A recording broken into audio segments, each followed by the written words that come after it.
simplement faire de l'illustration.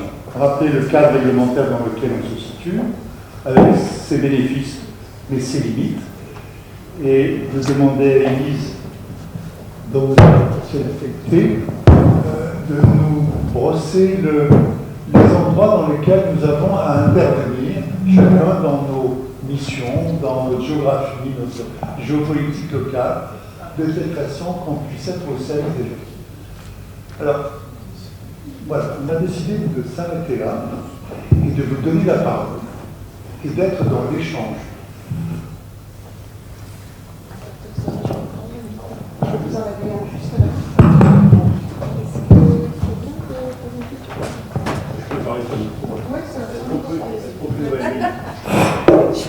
Allô? Est-ce qu'on peut évaluer l'efficacité du soutien psychologique? C'est chiffré ou pas? Parce que vous avez une idée, évidemment, on dit que c'est bénéfique. Mais est-ce que vous avez un chiffre à nous donner? Je ne suis pas en mesure de vous donner de chiffres, mais il y en a. Voilà, assurément, j'en ai pas en tête en toute honnêteté et j'ai pas fait de revue biblio récente. Mais en tout cas, ce qui est certain, c'est que l'accompagnement psychologique a un effet sur le niveau d'anxiété, sur les taux de dépression aussi. L'accompagnement qui soit individualisé ou groupal. Alors, en France, on n'a pas une culture très forte, on va dire, au niveau groupal, mais chez les Américains, chez les Anglo-Saxons, c'est beaucoup plus développé. Et là aussi, on sait que ça a une efficacité qui est importante, en fait. Donc, je suis désolée, moi, je ne suis pas vraiment en mesure de vous donner d'éléments précis. En particulier. Pardon. Pour avoir une idée, pas sur les taux d'anxiété, sur les taux de dépression, vous savez. Je pense que l'immunité a un rapport important par rapport à la guérison et par rapport à la maladie aussi. Ce qu'il n'y a pas aussi, c'est hors sujet, mais ce qu'il n'y a pas un état de stress et de dépression avant la maladie aussi. Vous qui voyez, Hippocrate, un de nos copains à nous, anciens, Hippocrate se posait déjà la question, 600 ans avant Jésus-Christ, est-ce que les humeurs noires ne seraient pas à l'origine des squeals? D'accord? Donc je traduis en... je n'ai pas besoin de traduire, vous avez tout compris. Les humeurs noires, pour Hippocrate, c'était les états dépressifs, etc. Et bien, 2700 ans plus tard, on n'a pas la réponse. On a des idées, et globalement, on ne pense pas que les états de dépression, anxieux ou de stress soient des facteurs cancérogènes. Par contre, ils peuvent être des facteurs de croissance. C'est-à-dire que lorsque les cellules tumorales sont en train de se développer dans l'estomac, dans la prostate, dans le sein, il y a de très nombreux facteurs qui sont des facteurs biochimiques, qui sont des facteurs d'accélération. Les proto-oncogènes, c'est quelque chose qui vous dit sans qu'on en état. Mais vous avez aussi, si vous avez des accélérateurs, vous avez aussi des freins. Eh bien, par exemple, je vais prendre un exemple assez simple. La prolactine, qui est cette hormone du stress, qui sert aux dames de faire la bullette pour le bébé, on est d'accord? Mais la prolactine, c'est l'hormone du stress. Et elle est délivrée dans le corps des hommes comme des femmes lorsqu'on reçoit un stress. Eh bien, dans certaines cellules, dans certaines cultures de cellules cancéreuses, ne me demandez pas les détails biochimiques, je serai trop court. Eh bien, quand on rajoute de la prolactine, ça les fait pousser plus vite. Okay? Donc, on peut avoir des facteurs d'accélération, mais au moment où je vous parle, il n'y a pas de rapport direct entre stress, dépression et apparition du cancer. Il y a des études qui ont été faites, je les ai dans la tête, sur les populations de femmes juives qui soient sorties vivantes des camps de concentration. D'accord? Je fais ça de dessin, c'est clair et net. Dans ces populations, il n'y a pas plus de cancer que dans les populations juives de même âge, de même nature, qui ne sont pas passées, qui étaient dans des pays où il n'y avait pas les camps de concentration. Ça a quand même du sens. D'accord? Ce sont des registres suédois. Toujours chez les Suédois qui sont très forts en termes de santé publique, il y avait une autre étude qui avait été menée chez des couples qui avaient eu le malheur de perdre un enfant avant l'âge de 10 ans, d'accident, de tumeur, etc. Est-ce que dans ces couples, l'incidence du cancer était supérieure à celle qu'on a pu constater chez d'autres couples, etc. Pas d'augmentation. Ça, ce sont des éléments factuels. Et je vous les donne, mais je dis, il y a aussi ces facteurs de croissance de biologie moléculaire qui peuvent jouer. Pour l'instant, donc, toujours pas de réponse à la question d'Hippocrate. Donc je ne peux pas répondre à la question. Moi, je compléterai pour le coup, parce qu'il est vrai quand même que la quasi-totalité des patients se questionnent de ce point de vue-là. Les patients se questionnent sur le plan psychogène, voilà. Et donc c'est pour ça que c'est important d'en parler avec eux, parce qu'en fait, la majorité d'entre eux ont la petite idée derrière la tête. Est-ce que c'est le divorce il y a 3 ans qui s'est mal passé? Est-ce que c'est la dispute avec ma belle-sœur il y a 6 mois qui a été très violente? Et je trouve que ça aussi, c'est important de les amener à en parler, parce qu'ils ont leur représentation qui, à nouveau, les réponses sont celles-là. Aujourd'hui, on ne sait pas. Alors peut-être que pour eux, ça a du sens, et ça se partage avec eux, ça s'entend. Oui. Mais en tout cas, les renvoyer à une réalité médicale aujourd'hui, scientifique, et de dire, on ne sait pas quelle part ça a pu prendre. Et il me semble que la seule certitude aujourd'hui qu'on puisse avoir, hormis quelques situations très spécifiques de mutation génétique ou autre, mais sinon c'est que la maladie cancéreuse, en fait, elle est plurifactorielle. En tout cas, le développement de la maladie cancéreuse est plurifactoriel. Donc au milieu de tout ça, le fait qu'il y ait une incidence qui a un caractère psychique, on ne l'exclut pas totalement, mais en tout cas, on ne peut pas le mettre en avant de façon prépondérante. Et les dépressifs ou les anxieux ne guérissent pas plus ou ne guérissent pas mieux ni moins que les gens qui ne sont pas dépressifs ni anxieux, etc. Le stress fait baisser l'immunité. Ça, c'est quelque chose de connu. J'ai vu ce C'est tout à fait exact. C'est tout à fait exact. Est-ce que les soins de soutien qu'on a évoqués tout au long de la soirée, à considérer qu'ils soient bien menés, est-ce qu'ils modifient de manière efficace le pronostic vital du patient? Non. C'est justement le travail qu'a mené, à la demande de la HAS, l'Association française des soins oncologiques de support, qui regroupe les médecins, les cancérologues, les psys, les sociologues. En fait, c'est une association très pluriprofessionnelle. Et parmi les questions qui ont été posées, je vais répondre à vos questions. Est-ce qu'on peut établir une liste de soins qui permettent de modifier le pronostic et de faire non seulement l'amélioration de la qualité de vie, qui est une question très personnelle, on est bien d'accord ensemble, mais qui a une incidence, vous l'avez vu, j'avais présenté une diapo sur des critères qui étaient la survie globale et l'amélioration de la survie sans incidence.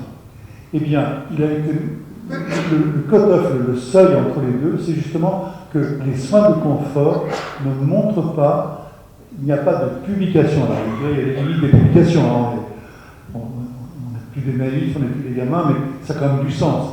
Eh bien, autant dans les soins de support qui ont été considérés comme des socles ou des complémentaires, il y avait un delta en faveur d'une meilleure survie, etc., par rapport aux autres qui n'apportent une amélioration à titre individuel, et c'est pour ça qu'il reste individuel et pas pris en charge par la protection sociale. C'est la réponse qu'a apporté cette société savante à la question que vous posez. En quoi on peut différencier un soin de support d'un soin de confort? Il y a des gens qui vont vous dire, et ils ont raison, la sophrologie, pour moi, docteur, ça a été fabuleux. J'étais dans le noir, et maintenant je vais mieux. Ce qu'elle vous dit, c'est vrai, et elle le vit, et la sophrologie pour elle, je prends l'exemple de la sophrologie, hein, parce que c'est vrai que ça lui a apporté quelque chose. Mais la sophrologie ne fait pas partie aujourd'hui des soins qui sont considérés comme des soins de support référencés pour lesquels la protection sociale est prête à engager des budgets. Voilà, donc je réponds à votre question. C'est sur la base des publications de l'evidence-based medicine. Et c'est pour ça que nos collègues socio-esthéticiennes, dont on connaît l'importance à titre individuel, restent toujours dans les soins de support parce qu'il a été impossible, c'est pour ça que cette liste, elle est temporaire, elle va probablement évoluer, elle n'est pas figée dans le marbre. Quand on connaît l'importance de la socio-esthétique, il serait vachement important que la Sécu puisse rembourser les soins de socio-esthétique. Et pas uniquement les prothèses capillaires, ce qu'elle fait, ou les prothèses mammaires qu'elle fait, mais les soins du visage, les soins de la peau, tout ce que vous faites merveilleusement. Et bien pour l'instant, ça reste en dehors de la protection sociale. C'est un second temps. Une question. On ne peut bien soigner nos patients que si nous allons bien. Et on se trouve face à des personnes, des patients devant lesquels souvent nous sommes désarmés et en difficulté. Et je pense qu'il y a un pan qui manque, c'est le soutien aux soignants.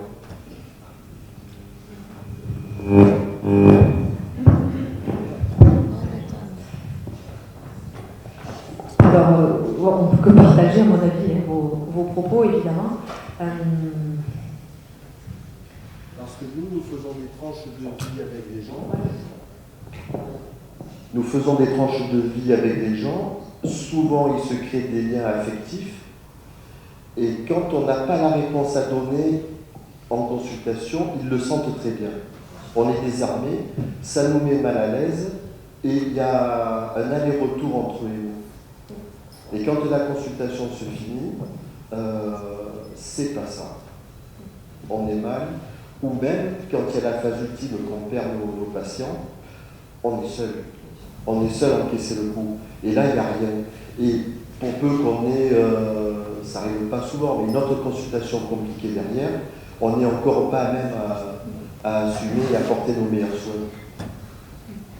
Oui, bien sûr, vous décrivez l'isolement en fait, du professionnel de santé.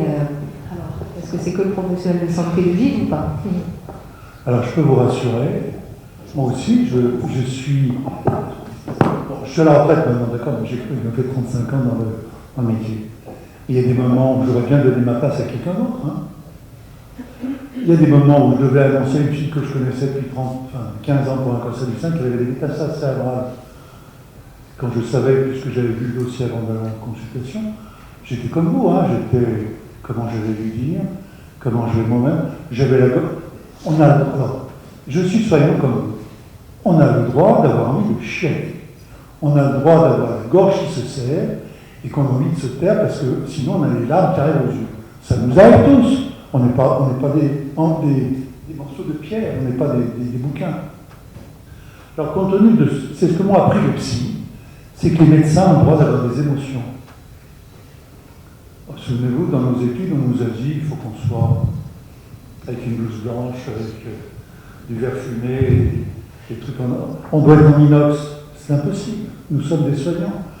Alors, c'est donc quelque chose que je partage avec vous, que j'ai partagé de nombreuses fois.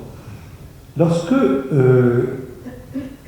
j'avais reçu la mission à un moment au niveau national de déterminer les besoins en soutien psychologique en France, il a fallu que je me plonge dans ce que c'est que le métier de psycho-oncologue.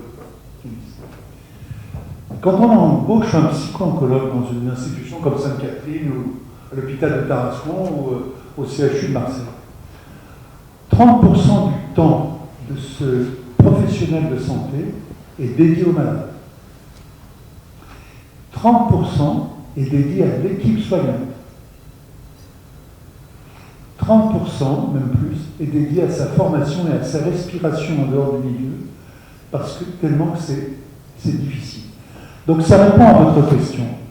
C'est que la souffrance des soignants vis-à-vis de la maladie, elle est légitime et il faudrait qu'on se fasse aider. Et dans notre établissement, il y a certains soignants qui n'hésitent pas à prendre contact avec le psychologue pour les aider à faire face aux difficultés que vous avez très bien illustrées. Alors, en ville, je ne sais pas comment ça peut se faire. Élise, raconte-nous. En équipe, forcément, il y a quelque chose qui vient faire corps, on va dire. Déjà, le fait d'appartenir à la même équipe, et puis après, il y a des offres. C'est-à-dire qu'il y a à la fois des psychologues, il y a des psychologues souvent, des psychologues extérieurs qui viennent pour faire des propositions de groupe de parole, par exemple. Alors, ce qu'on sait quand même à nouveau en France, c'est que globalement, les soignants y participent. Je parle des infirmières, des aides-soignantes. Les médecins y participent peu. Il y a quelque chose probablement d'une culture qui fait qu'il y a une vraie résistance, je pense qu'on peut quand même le dire comme ça. Ce qui n'enlève pas et ce qui n'empêche pas le fait d'être dans une réelle souffrance pour autant, mais je pense qu'il y a quelque chose qui n'est pas facile, qui n'est pas simple, on va dire, dans cette démarche-là. En ce qui concerne le professionnel libéral, quel qu'il soit, effectivement, les offres, pour le coup, sont beaucoup moins diversifiées, voire quasi inexistantes. Alors, pour ma part, je reconnais, je regarde Marie là, hein, alors même si c'est pas du tout dans une démarche de soutien psychologique, mais moi je reconnais que à partir du moment où je me suis retrouvée exclusivement en cabinet, le recours à la CPTS a pour moi été salvateur. Alors pas sur le plan d'une aide psychologique au sens pur, mais en tout cas le fait de recréer une espèce d'appartenance, hein, d'une espèce de cohésion d'équipe en fait, avec le fait de pouvoir retravailler ensemble autour de projets, enfin, vous voyez, quelque chose qui vraiment était déficitaire chez moi après avoir passé 15 ans à Sainte-Catherine, clairement voilà, baignant dans un travail d'équipe. Donc je ne sais pas, peut-être que d'autres ont des expériences qui peuvent venir évoquer. Le fait d'être dans une NSP, le fait d'être pour d'autres dans un pôle santé, le fait d'être, pour ma part, hein, c'est vrai que je suis installée dans un pôle santé, c'était pas le hasard, hein, c'est parce que je n'aurais pas imaginé pouvoir investir un lieu seul, je sais pas, dans un immeuble, dans un appartement quelconque, parce que j'ai besoin de cet environnement et de pouvoir régulièrement croiser des collègues avec lesquels je puisse échanger. En ce qui concerne les médecins, je pense que selon les départements, je me pose la question, mais vous le savez mieux que moi probablement, est-ce que l'ordre, est-ce qu'il n'y a pas alors peut-être sur des périodes très spécifiques de difficultés ou autre, mais est-ce qu'il n'y a pas des périodes où il y a des propositions de groupes Balit ou autre?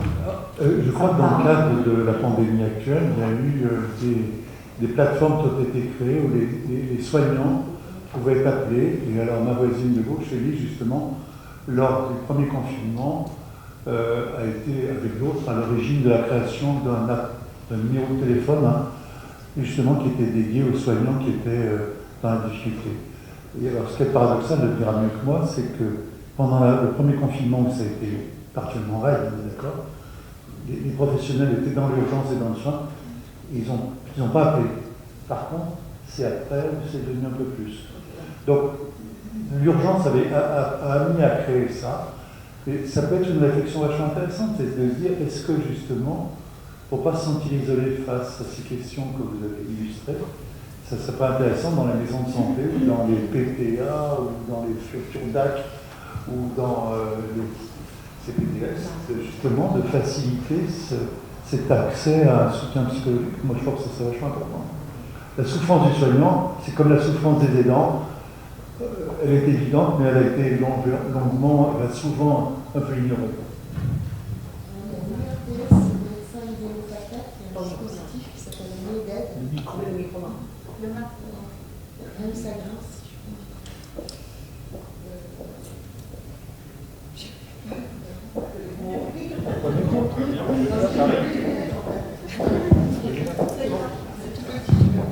Oui, donc un dispositif qui s'appelle MEDED, qui permet en fait de confier les souffrances, et c'est un dispositif qui est exclusivement réservé aux médecins. Alors, les détresses à l'époque, quand j'y travaillais, ce n'était pas des détresses vis-à-vis de patients, c'était plus des sentiments de burn-out, des choses comme ça qui revenaient régulièrement sur cette ligne. Mais je vous conseille quand même de regarder sur Internet, c'est une ligne dédiée, et c'est exclusivement réservé aux médecins, donc ça peut être intéressant. Voilà, c'est tout ce que je voulais vous dire. Et les autres professionnels de santé, Marie, parce qu'on parle des médecins, mais ce soir il y a aussi des infirmières, mais je pense qu'elles sont en... Voilà. Oui, alors là c'est un dispositif de l'URPS médecins libéraux, PACA, donc c'est à destination des médecins. Excusez-moi, je n'ai pas connaissance de dispositif pour les autres professionnels de santé, dont j'ignore pas du tout la souffrance. Et je pense que je ne connais pas, de dispositif. Est-ce que vous en connaissez dans la salle? Est-ce que quelqu'un a... Oui, il y en a. Il y a des plateformes C'est téléphonique pour vous là aussi? Oui, ça existe. Alors par contre, je n'ai pas le nom ni le numéro de téléphone sur moi, mais oui, ça existe. Il suffit de se renseigner sur Internet. Il y en a quand même pas mal. Effectivement, ça a beaucoup fleuri après la pandémie pour accompagner les gens. Ouais. En tout cas, je pense que toutes ces plateformes elles ont un intérêt bien évidemment, mais il est vrai qu'on est quand même sur une démarche qui est un peu différente, c'est-à-dire on est presque sur la prise en charge du caractère aigu, c'est-à-dire l'appel téléphonique, on n'est pas sur un travail qui va être plus dans la continuité, plus dans la profondeur, quelque chose qui serait de l'ordre soit d'un groupe, soit de l'individuel, mais qui se réunirait régulièrement, où on pourrait être dans une élaboration en fait. Là on est sur quelque chose effectivement du coup par contre. C'est mieux que rien, ça va sans dire, mais c'est pas la même démarche.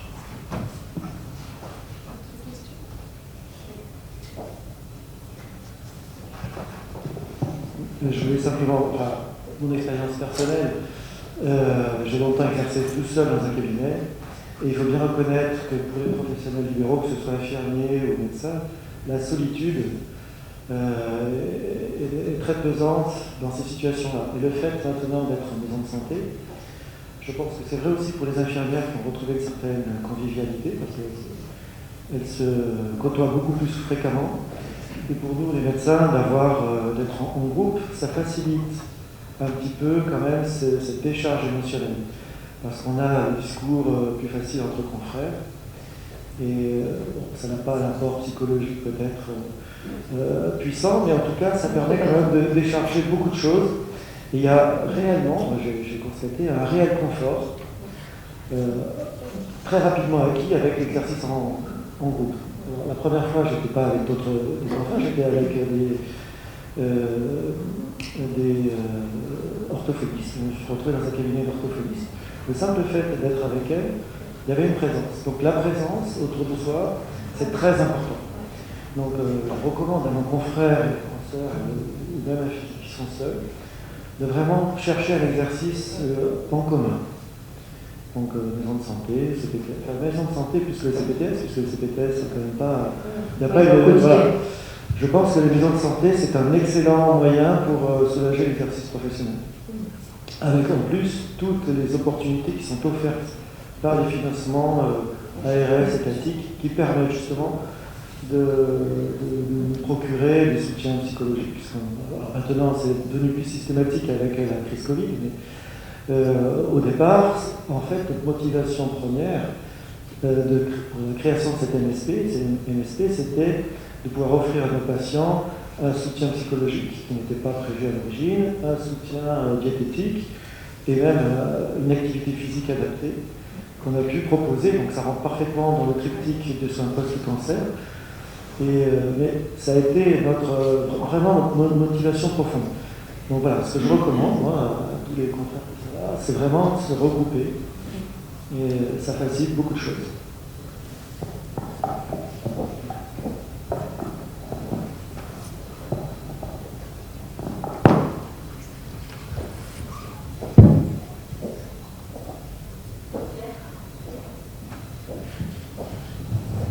Ce que je trouve important dans ce regroupement, dans des CPTS, qui sont des regroupements volontaires de collègues qui travaillent ensemble et qui sont souvent entourés d'autres professionnels de santé, que ce soit des orthophonistes pour vous, des infirmières, d'autres.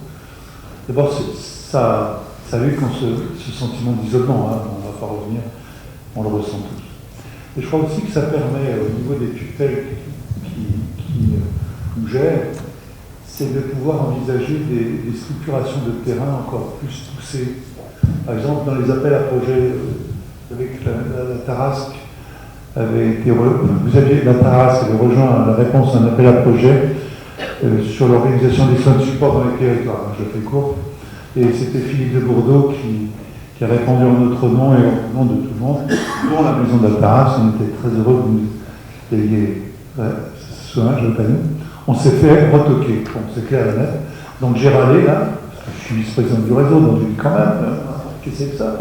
On avait coché toutes les cases, on nous a dit bon, vous savez ce que c'est que les appels à projets, de temps en temps, des choses qui nous échappent dans les règles du jeu.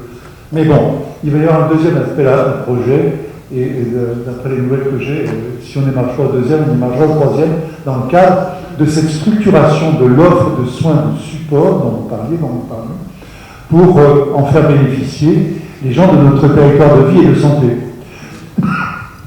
Et je pense que pour les tutelles, ces nouvelles structures qui se mettent en place sont plus lisibles et donc peuvent recevoir des subventions au travers de projets qui sont très cohérents. Ça ne veut pas dire que les médecins isolés ne le fassent pas. C'est clair, ça serait stupide de dire des choses pareilles parce qu'elles n'ont pas de sens.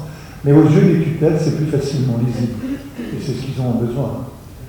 Et je vois que déjà autour de Tarascon, M. le maire est très fier du travail qui est fait par la Maison de la Santé de Tata et les autres médecins, c'est que l'offre de soins de support s'est diversifiée sur les 3 piliers principaux, sur l'activité physique, sur le conseil nutritionnel et le soutien psychologique. Donc, vous avez su et plus vous structurez pour que le ou la malade de Tarascon ou de Saint-Louis puisse avoir accès à des soins de support de haut niveau. Et ça, je pense que c'est un bénéfice certain. Alors, on veut aller plus loin, on peut essayer d'avoir des fonds supplémentaires pour élargir ces soins de support. C'est l'objet de cet appel à projet. Mais je crois que vous avez un côté dans le territoire où vous vivez, vous avez un côté exemplaire. Et je crois que c'est important de le dire et de le faire connaître à la population, aux médias, quand il y en a, il était là. C'est important. La structuration du monde de la santé sur les soins de support est remarquable.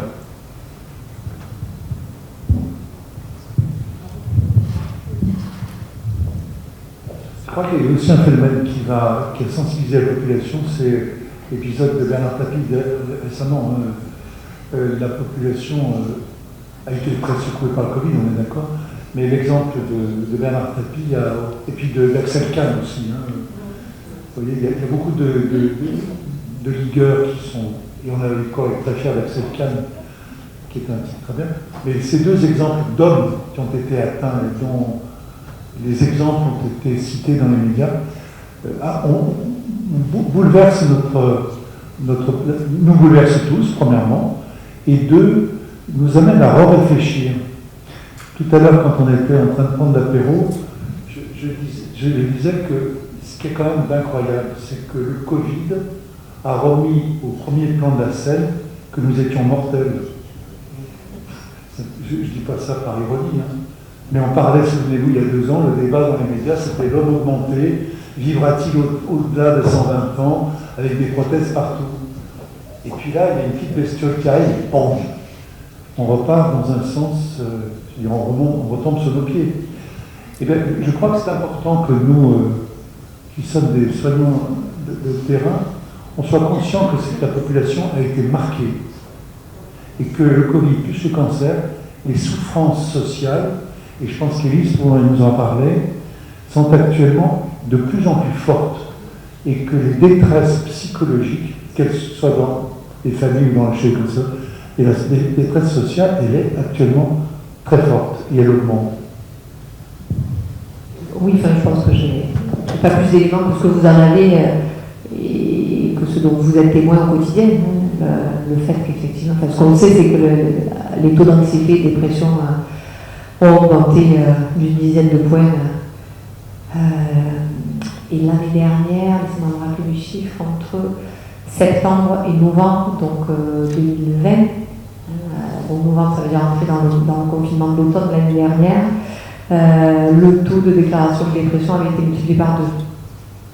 C'est sans appel, voilà.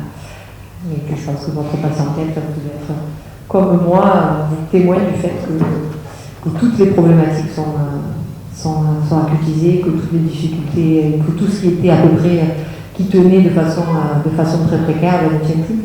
Effectivement, donc j'avais ça en tête aussi quand vous parlez de la souffrance des soignants, c'est qu'il faut aussi se dire que depuis 18 mois maintenant et même un peu plus, on fait face, chacun avec des métiers différents et face à des choses différentes en tout cas, mais c'est pas parce qu'on n'est pas spécialiste en immuno, en je ne sais quoi, et qu'on n'est pas en unité Covid que pour autant on n'affronte pas là une situation qui est quand même absolument extraordinaire et très difficile. Les gens vont mal, pour le dire le plus simplement qu'il soit, pour des raisons diverses et variées. Les gens en plus ont le droit de cumuler les difficultés, de se voir aussi annoncer au milieu de tout ça un cancer, une évolution de la pathologie ou autre. Et les soignants aussi ne vont pas très bien parce qu'ils sont fatigués, entre autres. Je crois que ça on peut aussi se le dire, mais ce qui n'empêche pas qu'on continue, mais à quel prix et comment on se ressource et avec quels outils, avec quelles armes, c'est compliqué. Alors, s'il n'y a pas d'autres questions sur les soins de support... Ah, si, pardon, excusez-moi, je n'ai pas vu la main qui se levait derrière monsieur. Est-ce que vous m'autorisez un autre sujet? C'est pas sur les soins de support. Non, vous venez nous expliquer qu'il y avait 2 fois plus de dépression entre septembre et novembre de l'année dernière. Moi, dans mon exercice, je l'ai remarqué ça, mais sur une population cible, qui est une population jeune. Est-ce que c'est vrai sur l'ensemble de la population, ou est-ce que c'est vrai plutôt sur une population jeune, étudiante, adolescent, enfin des moins de 30 ans, je dirais, a priori? Alors, le chiffre que je vous cite était sur la population générale, mais effectivement, moi dans ma pratique clinique, et puis il y a quelques publications qui montrent que la population dont vous parlez est la plus impactée, à la fois les jeunes adultes, les adolescents. On a un nombre de passages à l'acte, passage à l'acte suicidaire chez les adolescents qui est en forte augmentation. Je ne sais pas si certains travaillent de façon spécifique avec les enfants ou les ados ici, mais dès qu'on parle avec les collègues des CMP, des CAPS ou autres, on a ce retour-là, c'est-à-dire qu'effectivement la détresse est d'une ampleur inconnue. Donc moi je partage, et je ne suis pas la seule, le regard que vous posez.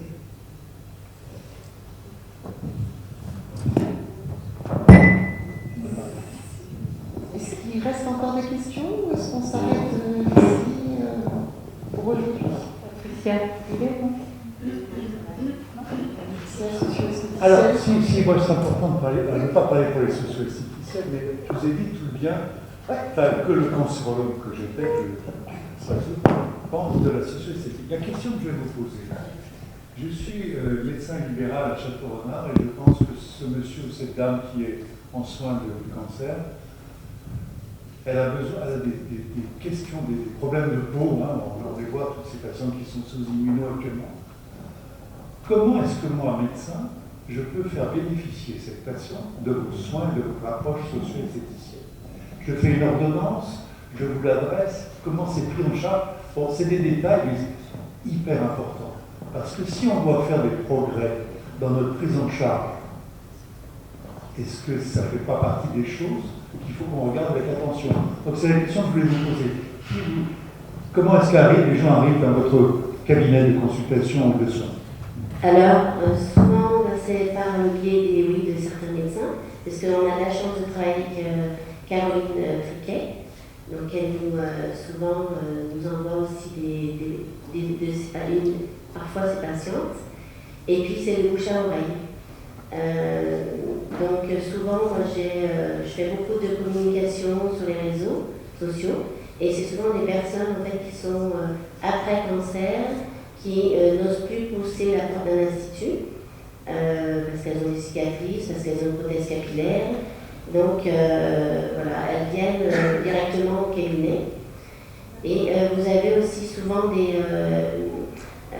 mutuelles qui remboursent aussi parfois des soins de socio-esthétique. Mais pas forcément de prescription, parce que moi après,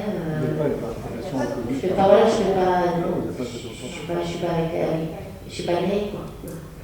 Donc après, certains médecins, on essaye j'essaye de pousser les portes en fait des médecins en disant que j'existe. Je ne suis pas là juste pour mettre en fait du vernis et du maquillage. C'est en fait une autre dimension de l'esthétique. C'est vraiment restaurer l'image de la personne. Et actuellement, moi, je fais beaucoup d'ateliers en fait en clinique psychiatrique à Saint-Didier, où souvent les personnes restent dans leur chambre, sont dans l'isolement, et je vais les chercher dans les chambres pour vraiment créer un lien autour en fait d'un atelier pour restaurer l'estime de la personne. D'accord, mais c'est l'établissement. C'est l'établissement. Voilà, je suis intervenante extérieure. D'accord, ok. Donc, vous avez une excusez-moi, je vais être pas trivial, mais je pense que c'est important, on est dans le dur là. La rémunération que votre travail mérite. Je facture, voilà. C'est l'établissement. Voilà, c'est ça. Je facture à l'établissement. Okay, autrement, si le patient vient directement au cabinet, c'est lui qui doit payer en fait mes prestations. Pour les psychologues, il y a un forfait, explique-nous. Donc, oui, deux informations à vous donner. La première, je le disais vaguement tout à l'heure, mais dans le cadre du réseau en Copaca, ce qu'on appelle l'IDU, je ne sais jamais cet acronyme sur le correspond, il n'est pas assez simple pour moi. Néanmoins, l'idée, c'est que quand vos patients contactent le réseau IDU, après avoir donné un certain nombre d'informations, ils peuvent consulter un psychologue en ville à hauteur de 4 séances par an, qui est prise en charge de façon quasi totale par le réseau. Il y a une petite marge, parfois il y a 5 €, 10 €, j'ai jamais vu plus, qui reste à charge pour le patient. Et élément important pour la famille aussi, en sachant que pour les enfants mineurs, il y a 8 consultations par an qui peuvent être prises en charge, qui permet quand même de faire un accompagnement de qualité. Bien évidemment, pour les enfants ou pour les familles, c'est tout aussi faisable après le décès du patient. Ce qui veut dire que moi, par exemple, au cabinet, j'ai beaucoup d'accompagnement de deuil. Donc ça, c'est quand même un élément capital qui est sous... Alors, comment on accède? C'est-à-dire que je suis médecin par Asson, ouais. Je peux prescrire à ma patiente? Non, prescrire rien, il n'y a pas besoin de prescription. Par contre, vous parlez du réseau et vous donnez les coordonnées du réseau ILUC, ou donc au BACA, le plus simple, je suis sûre que tout le monde est en capacité de renseigner. Et c'est le patient qui doit lui-même téléphoner. Il n'y a pas de prescription, c'est extrêmement simple. D'accord. Et après, tout se passe entre le... Il y a une liste de professionnels parce que, évidemment, le réseau est garant de la formation des professionnels, donc il y a quelques professionnels qui sont validés. Autre élément, je ne suis pas certaine que vous l'ayez en tête parce que la communication n'a pas été terrible à ce niveau-là non plus. Actuellement, dans le cadre de la crise sanitaire, sur le plan de l'accompagnement psychologique, l'État a négocié, je ne sais, sinon je n'étais pas, mais en tout cas la Fédération nationale des mutuelles, de prendre en charge 4 consultations pour chaque individu. Chaque individu qui a une mutuelle, mais quel que soit son contrat de base. Donc ça, c'est dans un soutien autour de la crise du Covid, à savoir 4 consultations entre la fin du mois de mars 2021 et le 31 décembre 2021. Donc chaque personne en France qui a un contrat de mutuelle peut se voir rembourser 4 consultations à hauteur de 60 €, ce qui, sur le plan local, est tout à fait correct, ce qui veut dire 4 consultations totales chez un psychologue. Et pour les diététiciennes, est-ce qu'il y a des diététiciennes dans la salle? Non, parce que c'est pareil, c'est pas une profession reconnue comme une profession paramédicale ou tout ça, et donc elle ne peut pas faire de rente. Comment est-ce que vous faites à la France? C'est dans le cadre de la maison de santé que vous avez une diététicienne qui intervient? Comment vous faites? Parce que j'ai vu que vous êtes référencé pour donner des... Vous avez un médecin nutritionniste? Comment ça marche? Non, on n'a pas de médecin nutritionniste, mais donc dans le cadre, déjà, des parcours fléchés, par exemple, en post-cancer, voilà. Donc là, il y a une prise en charge diététique. Autrement, il y a la MSA qui finance les prises en charge aussi, mais ça, je pense que Raphaël est de plus en plus au courant que moi. Il y a d'autres parcours en diététique. Je pense que c'est tout, finalement, une mutuelle qui finance. Il y a un certain nombre de séances qui sont financées. Je crois que je te laisse la parole. Voilà. C'est quand même bon, ça commence à se structurer, ça commence à évoluer. En fait, c'est des parcours, vous connaissez un peu le principe, c'est assez difficile d'avancer la pente dans ces systèmes-là, parce qu'il y a beaucoup de parcours, beaucoup de procédures à respecter. Mais le vôtre, celui pour lequel l'ISC est partenaire, enfin vous n'êtes pas encore tout à fait partenaire, mais vous fléchez quand même les patients dont on peut s'occuper. Là, celui-ci est bien établi, il commence. Il y a eu aussi, je crois, des finances. Alors c'est pour les parcours psychologiques, mais pour la diététique, non, on n'a pas encore grand-chose de bien établi. Si je peux me permettre, il y a, pas pour le cas, en tout cas, pas, si, dans le cadre du cancer, ça peut exister chez Accor Santé, on l'a pas, mais dans le cadre des programmes d'éducation thérapeutique, tout ce qui est consultations diététiques peuvent être prises en charge, enfin sont prises en charge, en tout cas, l'accès est gratuit pour le patient, à partir du moment où il rentre dans ce parcours d'éducation thérapeutique, et puis par le biais aussi pour certaines populations, les populations précaires, on va avoir pour le coup des ateliers de prévention, et notamment toute la nutrition liée à la précarité financière. Je pense qu'à un moment, il faut donner de la visibilité à tous ces offres de soins qui existent. Et je crois que c'est un beau travail à mener à la fois pour tous ceux qui sont dans la coordination. Ce qui manque, c'est l'information pour le citoyen. Parce que, Élie, je ne voudrais pas être polémique, mais je suis dans le noir de ma dépression du cancer, et tu me dis qu'il faut que j'aille sur le réseau pour trouver le réseau ILUC, pour prendre un rendez-vous, pour trouver un psychologue. Je te crois très volontiers, ma chérie. mais je ne suis pas capable de le faire, je suis dans une telle difficulté. Donc je crois que ça nous revient, ça. C'est nous qui sommes des gens de terrain. On a une vertu, c'est qu'on connaît la vraie vie. Je ne critique pas ceux qui sont au niveau départemental ou régional, mais je crois que c'est important de donner cette visibilité encore plus importante pour les gens du quotidien. Parce que c'est là où on se bagarre et on perd notre énergie, à ce moment-là. On parlait tout à l'heure avec les dames du CCAS, de la difficulté qu'il y a parfois à forcer des droits sociaux. Dans le cas du cancer, ça passe mieux, mais la précarité sociale dans le cancer est un facteur de diagnostic pour la maladie. Hein. On le sait bien. Hein. Et aujourd'hui, on a 2 assistantes sociales à Sainte-Catherine. Il y a une étude qui a été faite à l'Institut Curie il y a quelques années sur quel est, chez les patients qui consultaient à l'Institut Curie pour la première fois, le pourcentage de gens qui ont été dans une difficulté sociale liée à leur maladie. Suivant les trimestres, c'était entre 40 et 60%. C'est quelque chose qui échappe aux cancérologues, mais alors complètement. Hein. Et c'est leur vie. Et là c'est important, je crois, de le savoir. Et le travail qu'on a avec les CCAS municipaux, c'est très important. Et là, il faut le rendre lisible par les citoyens et accessible. Et votre rôle de médecin et d'infirmière de terrain, c'est hyper important. Il faut qu'on s'en donne les moyens. Vous avez accès, est-ce que vous connaissiez ce répertoire régional de l'offre de soins de support dont je vous ai montré le... Non. Et moi, je peux vous dire que quand on est médecin, malade, et qu'on a affaire à un confrère soignant, ben, le parcours est encore plus compliqué. C'est ça. Christiane, oui. L'exemple de Christiane est important. Ça prouve, on a sur le réseau régional, dont je suis un des vice-présidents, on a des professionnels qui ont élaboré ce répertoire pendant 2 ans. Et il est toujours working, il est toujours en travail. À tel point qu'au niveau national, le travail fait dans PACA est considéré comme exemplaire sur ce répertoire, la constitution de ce répertoire, et va être proposé pour être démultiplié dans toutes les régions. Quand j'arrive à Tarascon et que tu me dis, Christian, vous me dites, mais là, on ne le connaissait pas. D'abord, ça nous incite à la modestie la plus extrême. Et de dire, mais comment est-ce qu'on arrive à communiquer sur ce truc-là? Donc là, on a besoin de votre aide. Comment est-ce qu'on pourrait faire que ce répertoire des soins de support, qui inclut la maison, la Tarasque, il soit à disposition et qu'il soit connu de tout le monde? Là, je vous pose une question. Hein. Aide. Nous, on a besoin d'aide.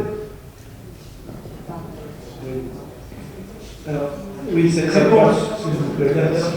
Non, mais il n'y a pas de réponse, parce que même pour nous, c'est difficile. Et en fait, aussi, il y a un millefeuille de financement. Et ça complique beaucoup les choses, parce que qui paye quoi, à quel moment, ça change d'un moment à l'autre. En fait, là, on a vu que pour la prise en charge psychologique, on a été un département pilote. Que maintenant, on a des financements qui arrivent pour la prise en charge psychologique par d'autres voies. Et alors, bon, c'est un petit peu cauchemardesque pour savoir qui paye quoi.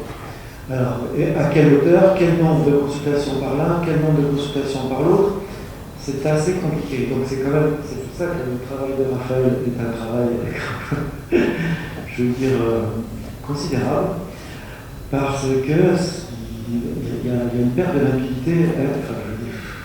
Il faut y passer un temps qu'on n'a pas, nous en tant que médecins, à chercher qui fait quoi.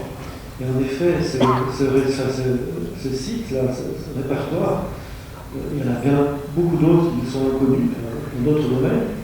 Et donc, non, ça devient extrêmement compliqué si on veut être pertinent dans tous les domaines. Donc, voilà, en effet, donc là aussi, ça relève du travail de la maison de santé, mais il faut avoir 2, 3 coordonnatrices, c'est extrêmement chronophage. Oui, une question.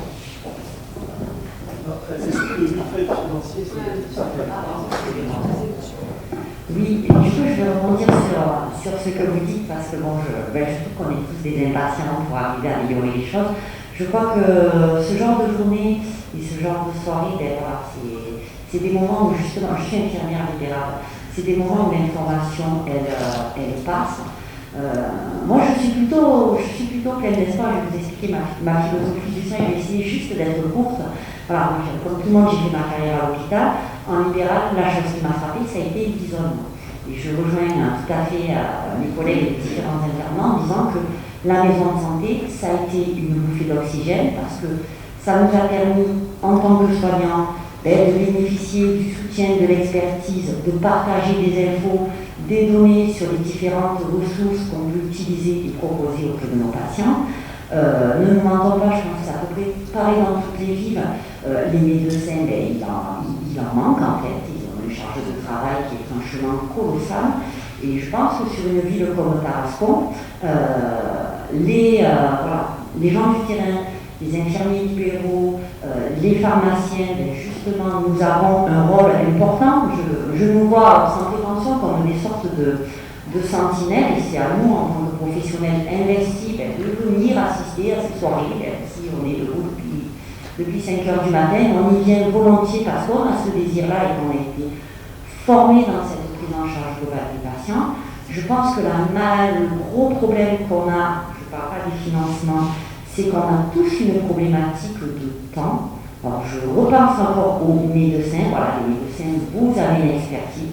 Je fais partie de ces infirmières qui engueulent les patients quand ils râlent parce que le médecin, il n'est toujours pas venu renouveler l'ordonnance. Alors, tu expliques, voilà, il a 5000 patients parce qu'il y en a pour ce opération. Donc, bon, on fait beaucoup de pédagogie. Et je pense que, voilà, entre le fait de travailler au sein des maisons de santé, où nous-mêmes, on investit du temps pour lequel on a du résultat. Là où avant on devait aller courir, peut-être d'essayer de trouver une psychologue ou ce genre de choses, on a tout sur place, on fait des réunions régulièrement où on a la possibilité d'aborder des problématiques de patients.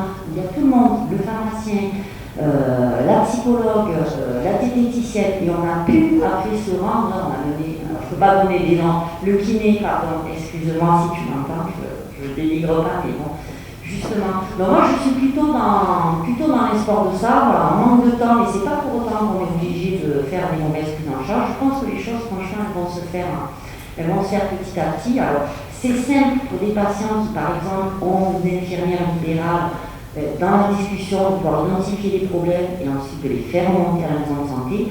Après, ça pose la question, effectivement, pour les patients qui n'ont pas de soignants auprès d'eux, qui n'ont pas d'intervention, comment est-ce qu'eux, ils peuvent accéder à ces informations. Mais je crois qu'on est sur la bonne voie quand même. Voilà. Et si c'était les derniers mots de cette soirée? Parce que c'était presque une conclusion fabuleuse. Voilà. Je vous remercie d'avoir fait. Michael, vas-y. Je voulais juste rebondir sur nous, ce qu'on a constaté, Marie, Corinne, c'est que les médecins retraités sont très investis dans les centres de vaccination. Et que je pense qu'ils ont envie encore, parce qu'on a eu un vrai bonheur à retravailler ensemble. Et c'est peut-être profiter de cette collaboration au sein des centres de vaccination, pas laisser retourner l'envie et nous utiliser pour aider dans les maisons de santé parce qu'on a du temps et qu'on a aimé ce métier, Et on s'est retrouvés sur le centre de vaccination. Moi, j'ai eu beaucoup de bonheur de travailler sur le centre de vaccination parce que je retrouve plus de retraite. Christiane, entre pas de souci. Est-ce que ça pourrait être la deuxième conclusion? Ça serait bien de donner à Lucien, mon ami Lucien, qui est le maire de cette ville depuis longtemps. Est-ce que, en tant qu'élu, et en charge du bien-être et de la santé de nos amis, de concitoyens, quel est le regard qu'en tant qu'élu, tu poses sur nos débats? On a été franc de parole. Voilà. Comment tu ressens ça? Et ça sera la conclusion. Merci de me confier ce rôle de conclure cette soirée. Moi, je suis très agréablement surpris de l'honnêteté, de l'authenticité des propos et des échanges qu'il y a entre vous. On a tendance à penser, nous, quand même des mortels et malades potentiels, que vous détenez la science. Et que de ramener votre rôle à la dimension humaine, comme ça vient de se faire ce soir, c'est tout à fait quelque chose d'exceptionnel. Ça montre à quel point vous avez du savoir, certes, mais aussi vous avez toutes les complications que l'on peut retrouver nous-mêmes. Et parler du mal-être du soignant, c'est quelque chose qui est dont je m'imaginais qu'il existait, mais pour qu'il soit mis comme ça ce soir, même au cœur même de ce débat, montre à quel point vous avez aussi cette fragilité que tout être humain a. Et donc ça ramène ce que je disais tout à l'heure, la dimension du médecin à cette dimension humaine qui est parfois négligée par le commun des mortels. Quand on va vous consulter et on attend tout de vous, y compris même d'avoir la connaissance du répertoire. Et là, on se rend compte qu'il y a besoin, et moi ce que je voudrais vous dire, c'est que si il y a des besoins de communication, moi je suis tout à fait disposé pour que la mairie, et avec l'aide de Max, parce que j'ai souhaité aussi, et je remercie Max d'être dans mon équipe municipale et d'apporter aussi son côté de médecin, puisqu'il est en charge de la santé et de la cohésion sociale sur notre ville. Je dis que nous avons besoin aussi de vous aider pour que vous puissiez faire avancer cette communication dont le patient a besoin. Et ce manque peut-être de communication, je pense que si les collectivités, on se doit de vous l'apporter. Bien, merci.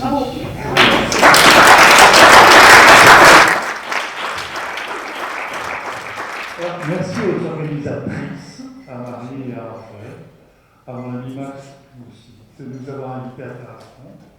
On est prêt à revenir, si ça peut vous aider, à parler ensemble, pour trouver des portes à franchir ensemble et des solutions à envisager. Parce que, comme tu l'as dit, on a des connaissances, mais le cancer ou toutes ces maladies chroniques sont des maladies de société. Et si on n'a pas le trépied dont je parlais tout à l'heure, qu'est-ce qui a fait avancer les problèmes en cancérologie en France? C'est le fait qu'un jour, les politiques, les soignants, les malades se sont mis d'accord pour créer le plan cancer. Et que si nous, soignants, on veut se débrouiller tout seul, on n'y arrive pas. Si les patients crient leur désespoir, ça ne dépasse pas les médias. Quand les politiques s'y mettent, eh bien la société avance. Et on a besoin de vous. Et les malades, les Français ont besoin de vous. Pour qu'on fasse une politique ensemble.